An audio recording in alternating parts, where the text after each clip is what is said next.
माशाल्लाह हमारे पूरे बहुत ही खूबसूरत तैयार हुए हैं, मज़े के तैयार हुए हैं। इसकी लुक देखें कितनी अच्छी आई है। इसके साथ मैंने अचार लिया है जो कि मेरे घर का बनाया हुआ अचार है। आप इसको बनाने का तरीका मेरे चैनल पे देख सकते हैं। साथ मैंने दही लिया है जो कि बहुत ही मज़े का लगता है। अचार और दही के साथ पूड़े खाए जाए तो क्या ही बात है। आप भी मेरी तरह इस तरह के पूड़े आसानी के साथ तैयार कर सकते हैं। बिस्मिल्लाहिर्रहमानिर्रहीम। अस्सलाम वालेकुम। कैसे हैं आप? उम्मीद करती हूँ सब खैरियत से होंगे। आज मैं एक बरसाती पूड़े तैयार करने लगी हूँ जो कि मौसमी बरसात की स्पेशल सौगात है। अब मैं किचन में आ गई हूँ और किचन में आके मैं आपको बताती हूँ कि बरसाती पूड़े कैसे तैयार किए जाते हैं। इसके लिए मैंने कौन कौन सी चीज़ें ली है। ये मैंने 2 प्याली आटे की ली है। देसी गंदम का आटा है जो हम घर में जिससे रोटी बनाते हैं। ये वही देसी गंदम का आटा है।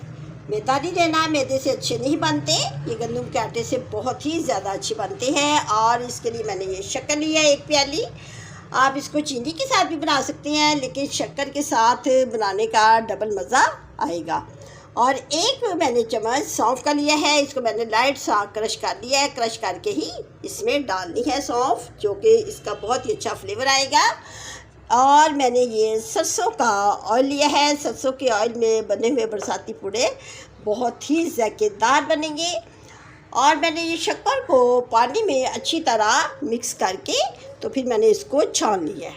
ठीक है, आपने भी इसी तरह करना है। अगर आपके पास गुड़ है तो उसको भी आप पानी में मिक्स करके तो छान लें। अगर शक्कर है तो वो भी आपने पानी में मिक्स करके तो छान के फिर ही इसको यूज़ करना है। अब मैं आपको मिक्स करके दिखाती हूँ कि हमने बरसाती पूड़े का मवाद कैसे मिक्स करना है। प्याली में जो आटा है उसको किसी बड़े पॉट में डाल लेना है। आटे को अच्छे तरीके से छान लेना है। इसको मैंने बड़े पॉट में डाल के मिक्स करना है ताकि इसमें अच्छे तरीके से मिक्स हो जाए और इसमें गुठलियाँ नहीं बंधनी चाहिए। अब इसमें मैं ये सौंफ डालूँगी जो कि मैंने 1 चम्मच लिया है। इससे बहुत अच्छी खुशबू भी आएगी और बहुत ही मज़े के हमारे पूड़े तैयार हो जाएंगे। अब इसको पहले मिक्स कर लें। अब इसको शीरे को हम डाल के आटे को अच्छे तरीके से गूंद लेते हैं।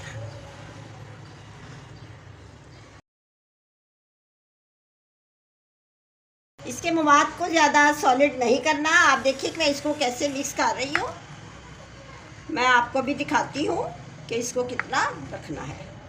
साथ साथ मैं आपको टिप्स बताती जाऊँगी और फिर उसी के मुताबिक आपने भी अपने पूड़े तैयार करने हैं। घर में बहुत जल्दी तैयार हो जाती है, बहुत मज़े की तैयार होती हैं। ये देखिए इतना आपने इसको पतला रखना है जितना मैंने रखा है। चलिए मैं अब आपको तैयार करके दिखाती हूँ कि इसको तैयार कैसे करना है बरसाती पूड़ों को। इसके लिए मैंने ये बोड़ के पत्ते लिए हैं। इसके मैं आपको बाद में फ़ायदे भी बताती हूँ कि हम ये इसको क्यों यूज़ कर रहे हैं। ये हमारी सेहत के लिए बहुत ही अच्छी होती है। इसके फ़ायदे मैं चंद आपको पूड़े बनाने के बाद बताऊंगी।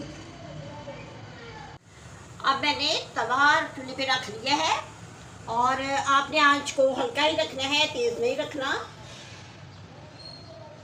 अब इसमें मैं थोड़ा सा सरसों का ऑयल डालूंगी। ज़्यादा नहीं डालना, बस थोड़ा सा ही डालना है। अब मैं मवाद को डालती हूँ। ये बहुत ही अच्छे तैयार हो जाते हैं तो इसमें कोई है नहीं कि मुश्किल बात। अब ये जो बोड़ का पत्ता है मेरे पास, इसको इस तरह फोल्ड कर लेना है। बोड़ का पत्ता लेने का मकसद ये होता है कि दरमियान से थोड़ा सा ये मोटा ना बने और पतला पूरा तैयार हो, इसलिए हम इसको लगाएंगे। सेंटर में लगा के तो हमने पूड़े को पतला कर लेना है ताकि पूरा जालीदार बने और पतला तैयार हो। हल्की आंच पे तैयार करना है। आपने इसको आंच को तेज़ नहीं करना है क्योंकि आटे में हमने शक्कर का शीरा बना के डाला है तो जिसकी वजह से ये नीचे से ना जल भी सकती है। माशाल्लाह देखिए कितना अच्छा बना है, बिल्कुल गोल तैयार हुआ है। बहुत ज़्यादा इसको पकाते नहीं, बस ऐसे लाइट से ऊपर से प्रेस करते हैं।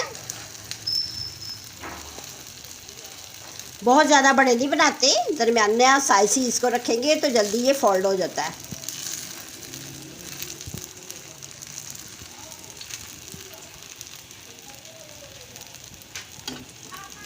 अब मैं इसको बाहर निकाल लेती हूँ। अब इसी तरह मैं दूसरा भी तैयार करती हूँ। थोड़ा सा सरसों का ऑयल डालते हैं। माशाल्लाह मैं दूसरा डालने लगी हूँ। इसी तरह आप सेंटर में डालेंगे तो खुद ब खुद ये गोल गोल बनते हैं।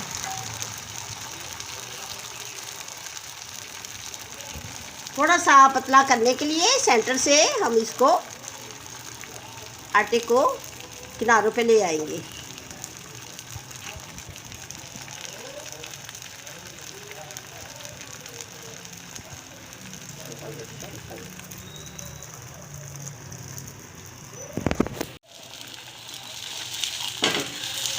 माशाल्लाह दूसरा भी बहुत ही अच्छा तैयार हो गया है हमारा पूरा।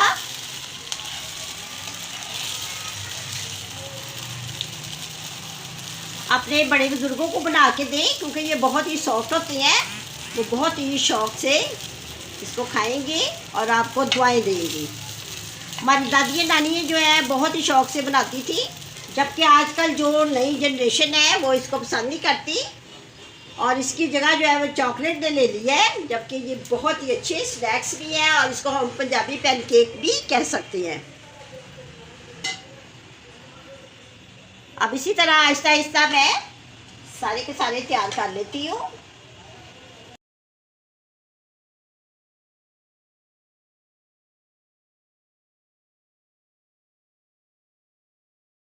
बार बार कोशिश करने से आपके भी पूरे बहुत ही मज़े के तैयार हो सकते हैं। किसी ने क्या खूब कहा है, practice make a man perfect. अगर हम कोशिश करेंगे तो हमारी हर चीज़ जो भी हमने अपने दिल से बनाई है बहुत ही अच्छी तैयार हो जाती है।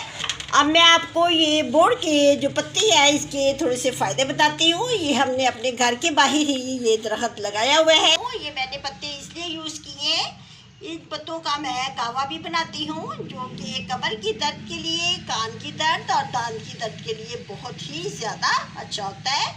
पत्तों को छोटे छोटे पीसेस करके पानी में डाल के अगर इसका कहवा पिया जाए तो जिनकी कमर में दर्द होती है वो बिल्कुल ठीक हो जाएगी। इसके फ़ायदे तो बेशुमार है, लेकिन ख़ास तौर पे जिनकी दांत में दर्द है उसके लिए भी ये कहवा बहुत ही ज़्यादा अच्छा होता है।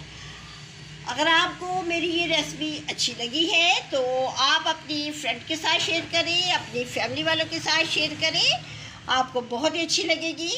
अब मैं इजाज़त चाहती हूँ, दुआओं में याद रखें, अपना बहुत ज़्यादा ख्याल रखें। अल्लाह हाफिज़।